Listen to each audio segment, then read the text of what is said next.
ओम नमो भगवते वासुदेवाय। ओम नमो भगवते वासुदेवाय। ओम नमो भगवते वासुदेवाय।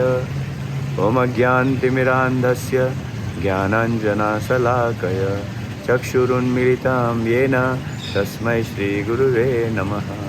श्रीचैतन्यमनोभीष्टं स्थापितं येन भूतले स्वयं रूपकदा मह्यं ददाति स्वपदान्तिकम्। अरत्नीद्वे अरत्नीभ्यां जानुभ्यां चैव जानुनि शिरः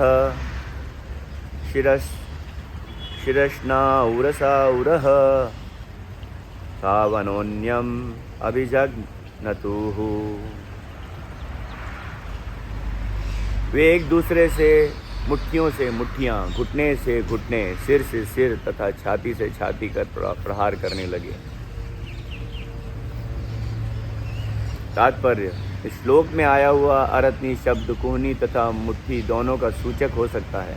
इस तरह शायद कुहनियों से भी प्रहार किया गया, जैसे कि आज विविध सैन्य कलाओं में देखा जाता है।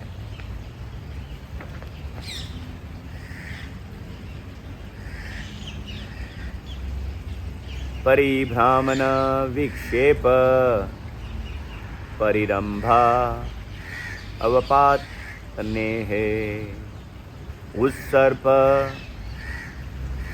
उत्सर्पण अपसर्पणे है शान्योन्यम प्रत्यरुन्धताम्। प्रत्येक कुश्ती लड़ने वाला अपने विपक्षी को खींचकर चक्कर लगवाता, धक्के देकर उसे नीचे गिरा देता, पटक देता और उसके आगे तथा पीछे दौड़ता। श्रीधर स्वामी बतलाते हैं कि परिरंभ शब्द सूचित करता है प्रतिपक्षी को बाहुओं के बीच में पकड़कर मसल देना।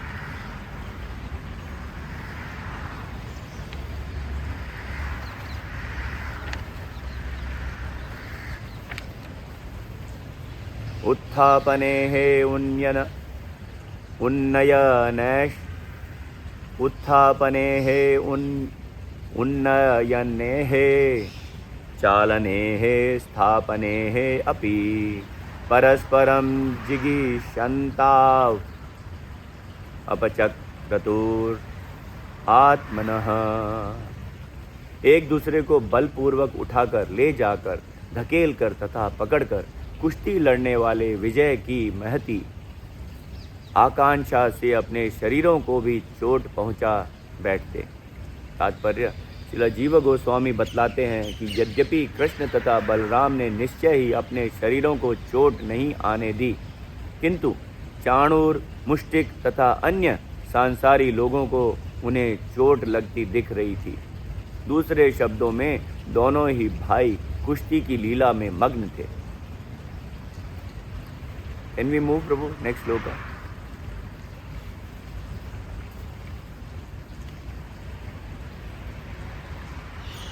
तद्बला बलवद्युद्धं समेताः सर्वयोषितः ऊचुः परस्परं राजन् स अनुकंपा वरुथशः। हे राजन, वहाँ पर उपस्थित सारी स्त्रियों ने बलवान तथा निर्बल के बीच होने वाली इस अनुचित लड़ाई पर विचार करते हुए दया के कारण अत्यधिक चिंता का अनुभव किया। वे अखाड़े के चारों ओर झुंड की झुंड एकत्र हो गई और परस्पर इस तरह बातें करने लगी।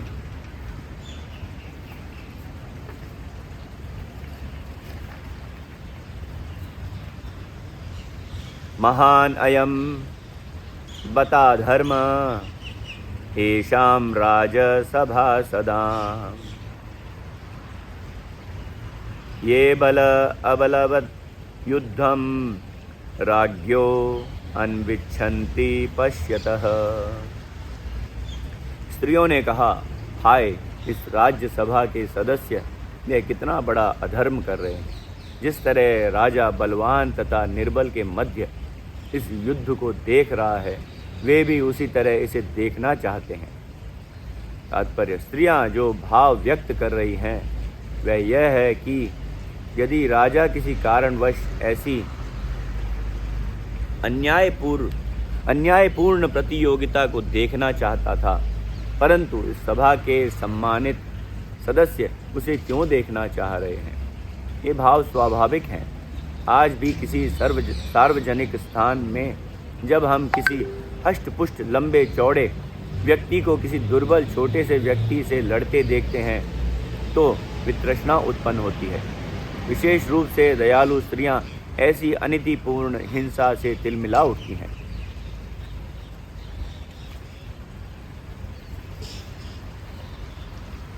क्व वज्र सार सर्वांगौ मल्लौ शैलेन्द्र सन्निभौ क्व च अति सुकुमार अंगौ किशोरौ न अप्त यौवनौ। कहाँ ये वज्र जैसे पुष्ट अंगों वाले तथा शक्तिशाली पर्वतों जैसे शरीर वाले दोनों पेशेवर पहलवान, और कहाँ ये सुकुमार अंगों वाले किशोर अल्प वयस्क बालक। धर्म व्यतिक्रमो हि यस्य समाजस्य ध्रुवं भवेत् यत्र अधर्मः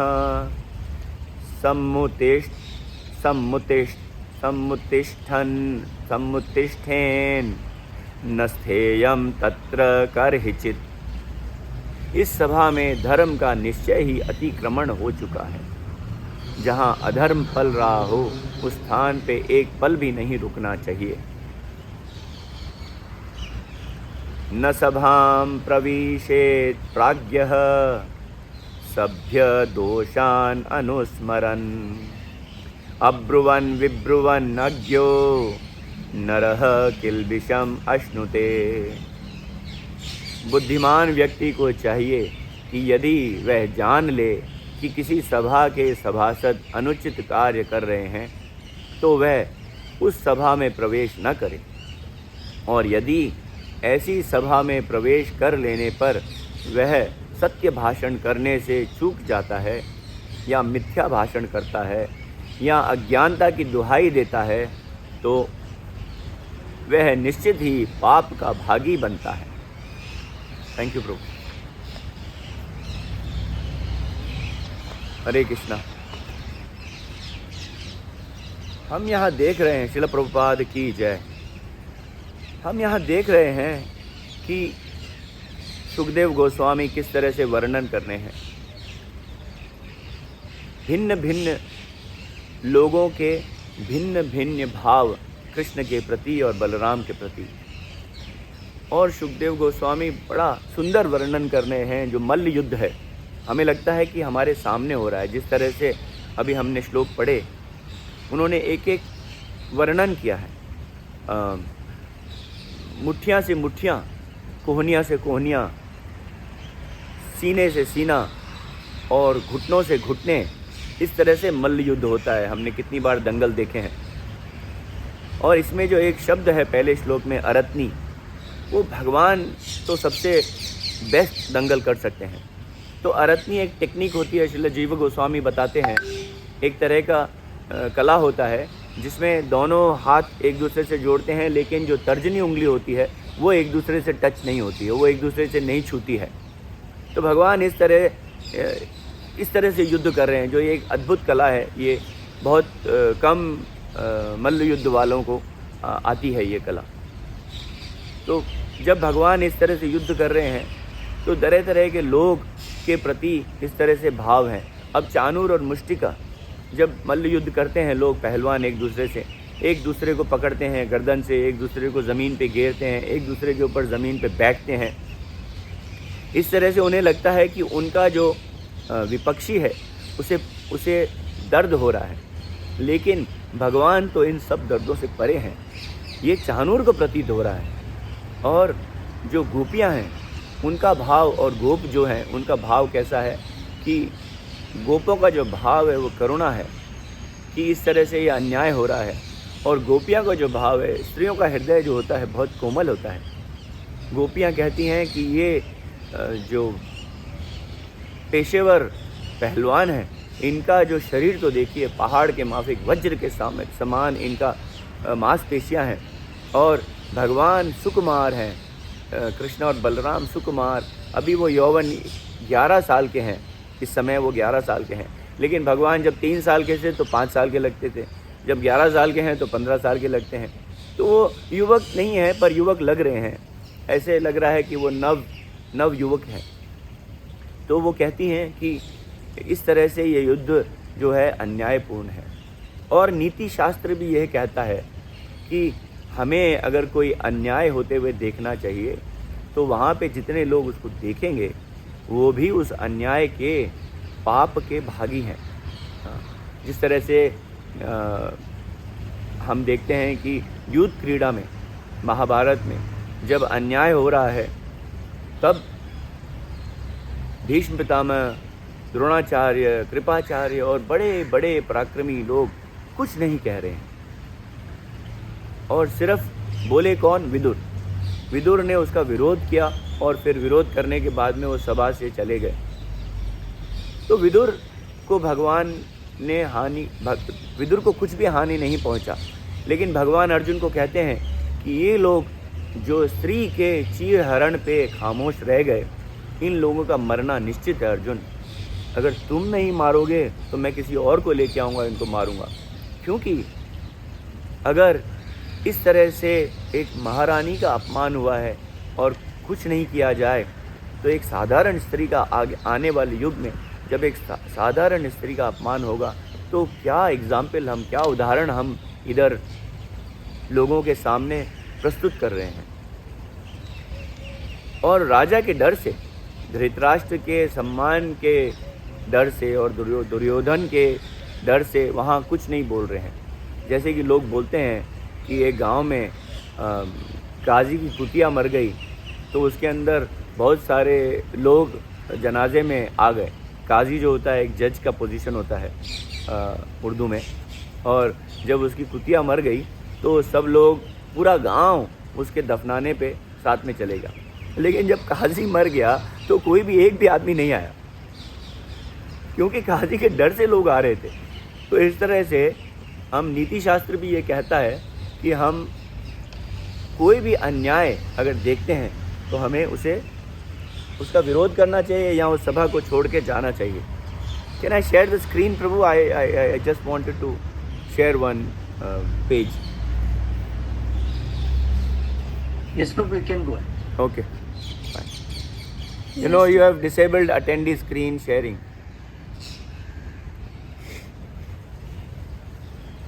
भगवान जो हैं, you please allow me that, I'll share it. भगवान जो हैं वो रसराज हैं और इसी बारे में जीव गोस्वामी बोल रहे हैं कि अलग अलग लोगों में अलग अलग रसों का भाव उजागर हो रहा है। जैसे कि हम जानते हैं कि 5 मुख्य रस हैं जो स्थायी रस हैं, जो हर एक में होते हैं। शांत रस, दास्य, साख्य, वात्सल्य और माधुर्य। इसके अंदर 4 भावों का मिश्रण होता है। ये कौन से भाव हैं? एक मिनट।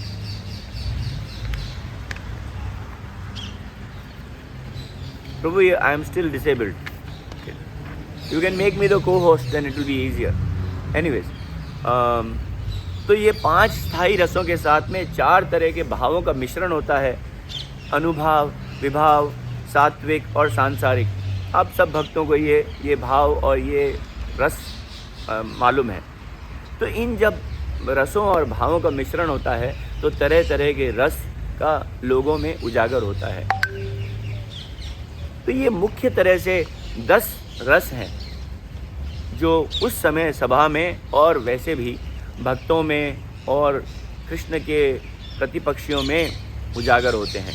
तो उनमें से पहला रस है वीर्य रस, जिसमें इसमें एक शब्द है मल्लानाम अशानीर. The wrestlers their body are as Thunderbolt.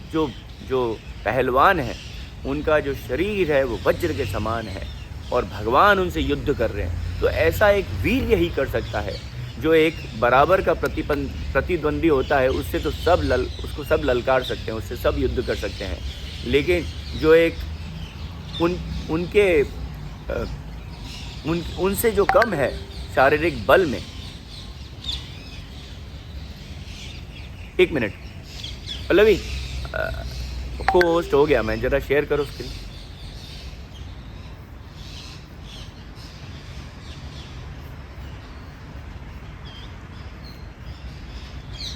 या इज दैट विजिबल प्रभु?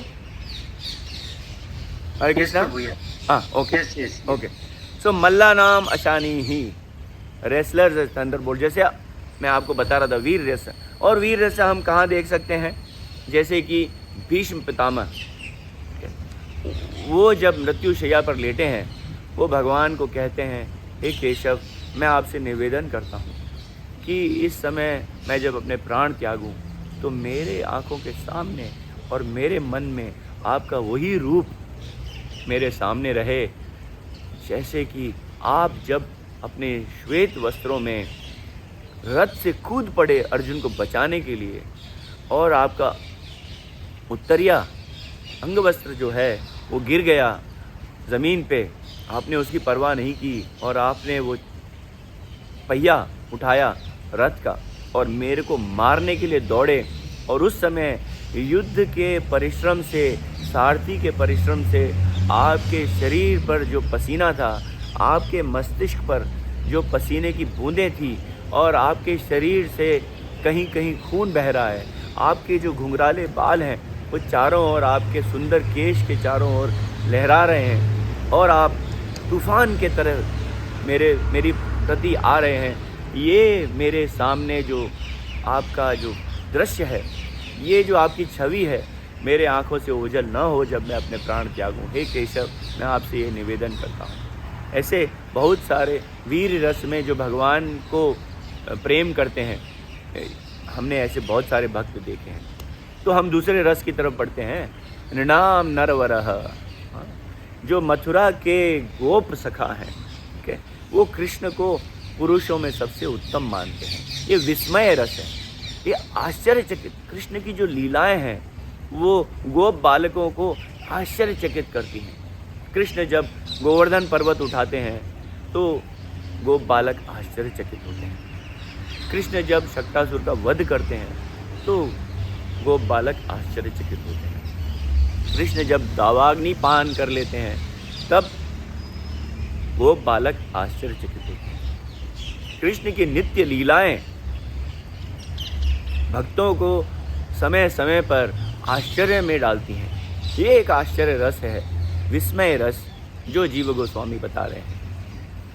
तीसरा रस जो हम है माधुर्य रस, इनसे हम सब भली भांति परिचित हैं कि स्त्रीणाम स्मरो मूर्तिमान, जैसे कि गोपी कृष्ण के प्रति माधुर्य भाव से आकर्षित हैं।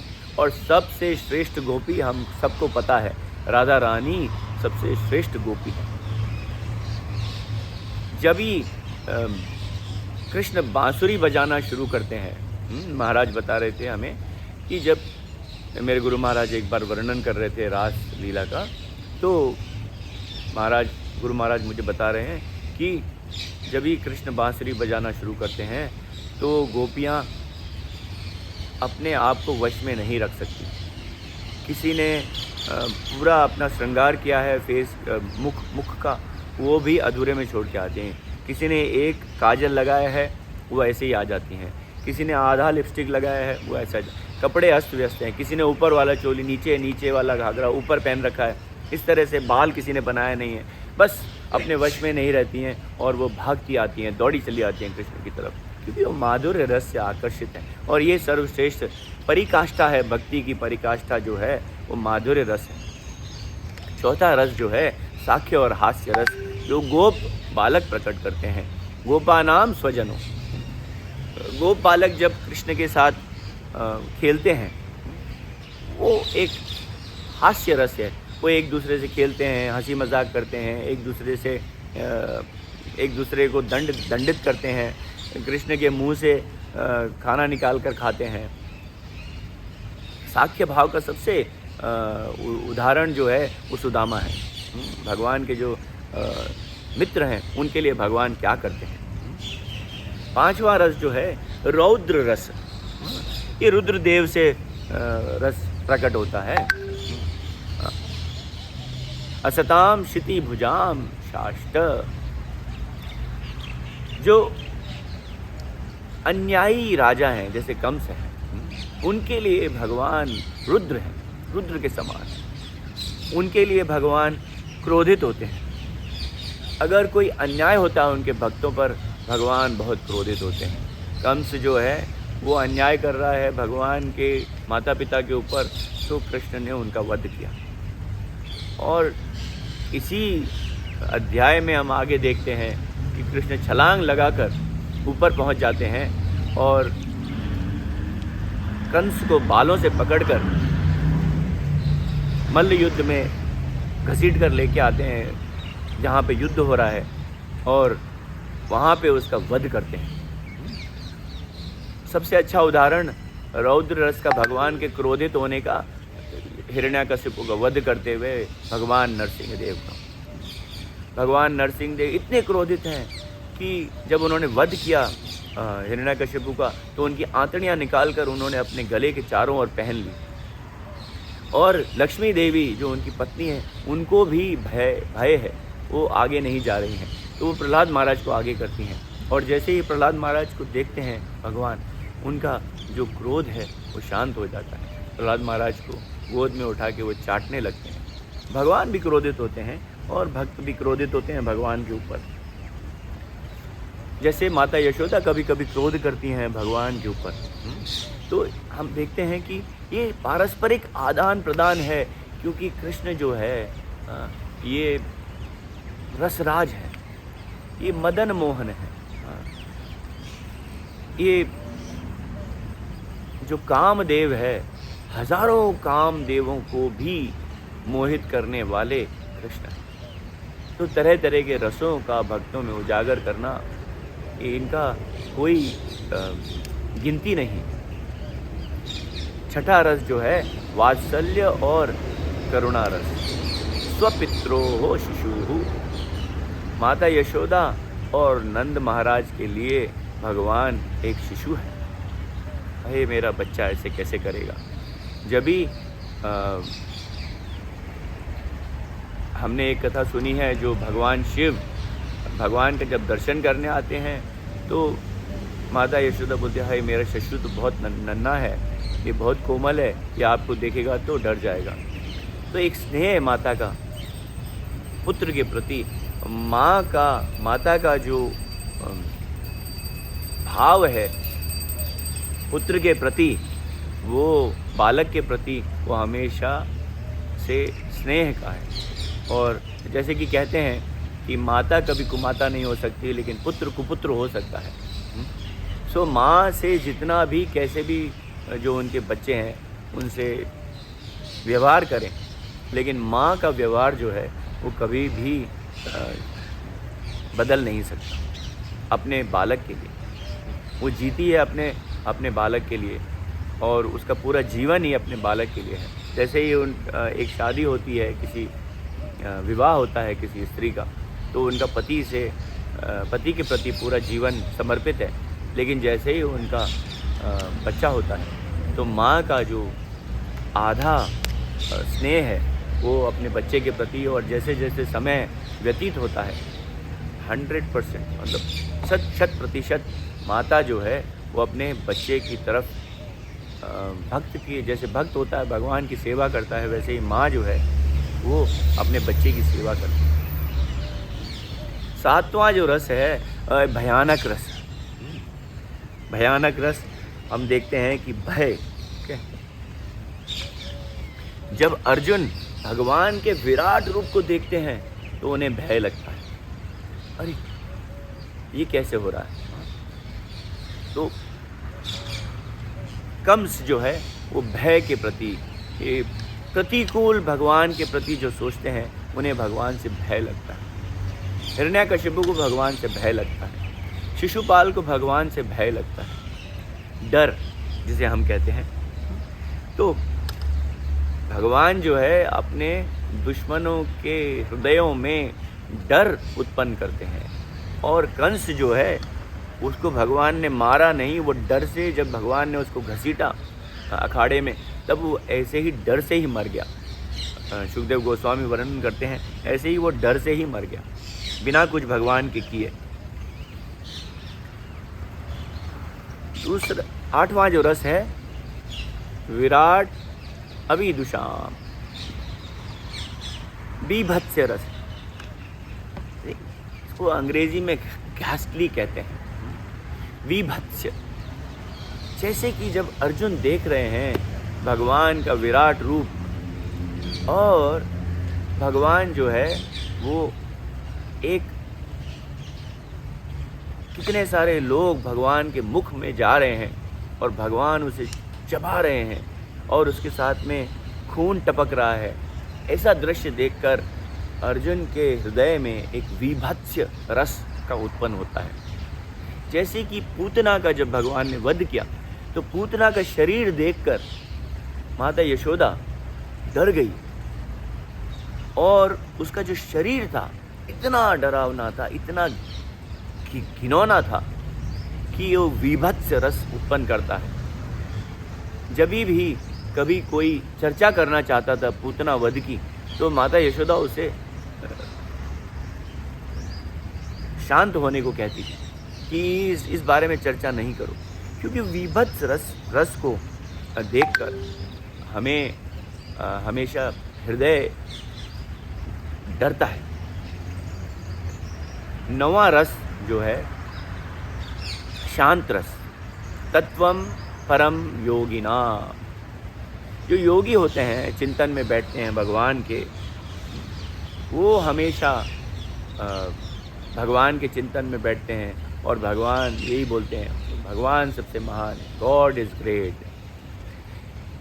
ये डिटैचमेंट, ये हमें दुनिया से कोई मोह नहीं है। इसका सबसे अच्छा उदाहरण हम ले सकते हैं सनत कुमार, 4 कुमार, उनका दुनिया से कोई मोह नहीं है। ये मोहवश जब भी अगर मोह हो जाता है तो वो दास्य की तरफ चले जाता है। तो ये सुखदेव गोस्वामी बड़ा अच्छा वर्णन करते हैं कि शांत रस जो है वो मोह के बगैर जो भगवान की प्रार्थना करते हैं, जस्ट गॉड इज़ ग्रेट, भगवान महान है, बस। और 10वां रस दास्य रस, वृष्णीनाम परदेवता। भगवान जो वृष्णियों के लिए है, यदुवंशियों के लिए है, वो सबसे बड़े महान कुल देव हैं। इसका हमें सर्विट्यूड, सेवक जो एटीट्यूड होता है, जो सेवक भाव होता है, उसका सबसे अच्छा उदाहरण हनुमान है। ये हनुमान जैसा कोई सेवक न कभी हुआ है, न हुआ है। और भगवान के जो अपने निज सेवक थे रुद्रक पुत्रक, इनका भी उदाहरण दिया जा सकता है। सो हम देखते हैं कि किस तरह से भगवान रसराज होते हुए अपने भक्तों में तरह तरह के रसों का वर्णन करते हैं। यहाँ पे मैं एक कथा आपको बताना चाहूँगा जो हमें हिज होलीनेस देवी गोविंद स्वामी महाराज ने बताई थी।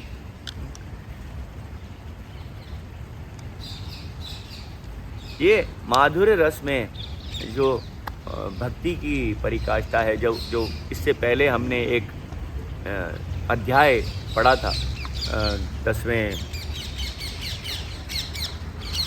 इस अध्याय से पहले जो हमने पढ़ा था कुब्जा का, भगवान ने कैसे कुब्ज ठीक किया और उनको सुंदर युवती बना दिया। तो ये माधुर्य रस की परिकाष्ठा है।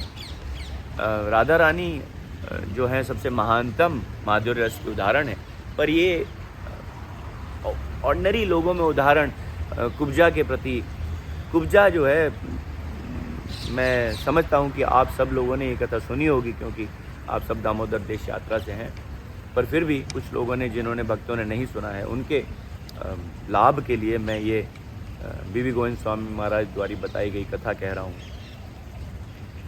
कुब्जा जो है पहले अपने बहुत सारे पिछले जन्म में शूर्पणखा थी। तो शूर्पणखा भगवान को माधुर्य रस में प्राप्त करना चाहती थी। तो ये सब हमको मालूम है कि लक्ष्मण ने उनके नाक और कान काट दिए और वो रावण के पास गई। उन्होंने शिकायत की और रावण ने अपने सेवक भेजे जो मारे गए। लेकिन उसके बाद में शूर्पणखा का वाल्मीकि रामायण में कहीं वर्णन नहीं है। ये महाराजों की हमारे ऊपर असीम अनुकंपा है कि हमें ऐसी ऐसी कथाएं जो ये गहने हैं शास्त्र के, वो हमारे सम्मुख प्रस्तुत करते हैं। और हमें जैसे कि माँ जो होती है वो कोई भी दवाई को ऐसे घोट के एक छोटे से लिक्विड में मिला के पिला देती है बच्चे को, तो हमें पूरा शास्त्र जो है, हमारे जो महान सन्यासी हैं प्रभुपाद के जेम्स, ये जो हैं ये हमें पूरा शास्त्र ज्ञान जो है इस तरह से अपने नित्य कथाओं के द्वारा, नित्य क्लासेस के द्वारा हमारे दिमाग में वो रस डाल देते हैं। तो इसमें हमें ज़्यादा शारीरिक परिश्रम नहीं करना पड़ता कि बैठ के हम अध्ययन करें शास्त्रों का। सन्यासी जो हैं और गुरु जो हैं हमारे, वो हमारे ऊपर अपनी असीम अनुकंपा से हमारे ऊपर ज्ञान जो है, हमारे मस्तिष्क में ज्ञान का उजागर करते हैं। तो शूर्पणखा ने कहा कि मुझे भगवान को प्राप्त करना है। तो उसने भगवान शिव की तपस्या करना शुरू की। भगवान शिव प्रसन्न हुए। काफ़ी समय पश्चात भगवान शिव प्रसन्न हुए। उन्होंने कहा, देखो, अगर तुम्हें भगवान को प्राप्त करना है, तुम एक जगह है, जाइए वहाँ पे पुष्कर। मैं पुष्कर से हूँ, मैं अजमेर डिस्ट्रिक्ट से हूँ। तो पुष्कर हमारे डिस्ट्रिक्ट में ही आता है, एक तीर्थ स्थान है ब्रह्मा का। वहाँ पे एक्चुअली ये प्रसिद्ध है कि ब्रह्मा का मंदिर है, वो तो ठीक है, लेकिन वहाँ एक भगवान कृष्ण का बहुत अच्छा मंदिर है।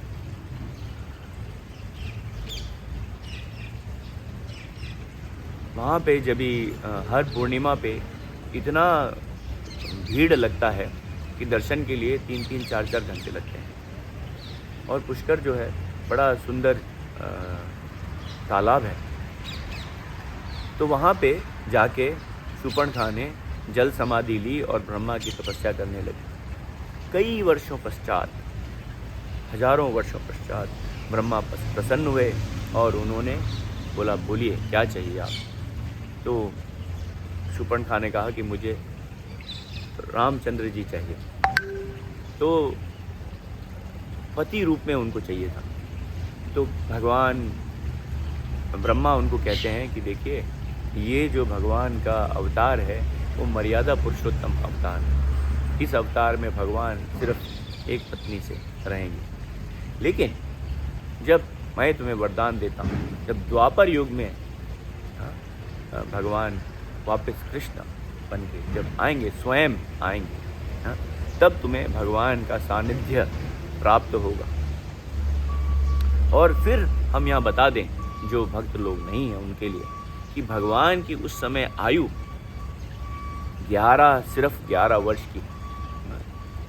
तो ये काफ़ी जो भक्त नहीं होते हैं लोग, उनको ऐसा होता है कि भगवान रासलीला करते हैं, ऐसा करते हैं, वैसा करते हैं। भगवान की आयु उस समय बड़ी किशोर अवस्था में है। भगवान 8-9 साल के भगवान हैं जब रासलीला होती है, 11 साल के हैं जब मथुरा जाते हैं, तो तब उनका कुब्जा से भेंट होता है। तो कुब्जा का, शूर्पणखा का जन्म जो है मथुरा में कुब्जा की तरह, कुब्जा के रूप में हुआ। और कुब्जा का काम यही था कि वो राजा के लिए मालाएं बनाती थी। जब भगवान वहाँ आए, कृष्ण और बलराम, और उन्होंने देखा कुब्जा को, उन्होंने उनसे माला मांगी और इत्र मांगा, तो उसने सहस्त्र सब कुछ दे दिया। और वो देखते ही समझ गई कि यही मेरे भगवान हैं जिनके लिए मैं इतने सालों से तपस्या कर रही हूँ। और भगवान ने हम सबको पता है, हमने इस पिछले अध्याय में पढ़ा था कि भगवान ने उनके अपने पाँव पे, अंगूठे पे अपना अंगूठा रखा और उनका चिन्ह पकड़कर उनको सीधा कर दिया और एक खूबसूरत युवती के रूप में प्रकट हो गई। और उन्होंने भगवान को आमंत्रण किया कि आप आइए मेरे घर में। भगवान ने कहा नहीं, हम यहाँ पे कुछ काम करने आए हैं, हम बाद में आपके साथ आके आपके घर ज़रूर आएंगे। और जब भगवान ने कंस का वध किया और उसके बाद में जब वापस वृंदावन जा रहे थे, भगवान ने बलराम को कहा कि हम थोड़े समय पश्चात आएंगे। और भगवान ने कुछ समय कुब्जा के घर में व्यतीत किया। हम देख सकते हैं कि अगर, जैसे कि प्रभुपाद बोलते हैं कि अगर आपको भगवान प्राप्त करने हैं तो क्या चाहिए, तत्र लौलम एक मूल्यम। भगवान को प्राप्त करने के लिए हमारा व्याकुलता, your eagerness is the only price to pay to get the devotion of the lord. भगवान की भक्ति प्राप्त करने के लिए हम कितने व्याकुल हैं, यही एक मूल्य हमें चुकाना है अगर हमें भगवान की भक्ति को प्राप्त करना है। और अपने गुरुजनों की, अपने गुरु महाराज की, अपने शिक्षा गुरुओं की, अपने भक्तों की, जो हमारे सानिध्य में जो रोज़ भक्त आते हैं, उनके आशीर्वाद से ही हम भक्ति में प्रगति कर सकते हैं। जैसे कि कहते हैं कि वैष्णव अपराध अगर होएगा तो हमारी भक्ति में बहुत सारी बाधाएं उत्पन्न होगी। तो यही मैं कहते हुए, जाने अनजाने में अगर मैंने कोई वैष्णव अपराध, आप किसी वैष्णव का दिल दुखाया है तो मुझे प्लीज़ क्षमा कीजिए। और ये कहकर मैं अपनी वाणी को विराम देता हूँ। धन्यवाद प्रभु, थैंक यू वेरी मच। हरे कृष्णा। हरे कृष्ण प्रभु, हरि बोल। धन्यवाद।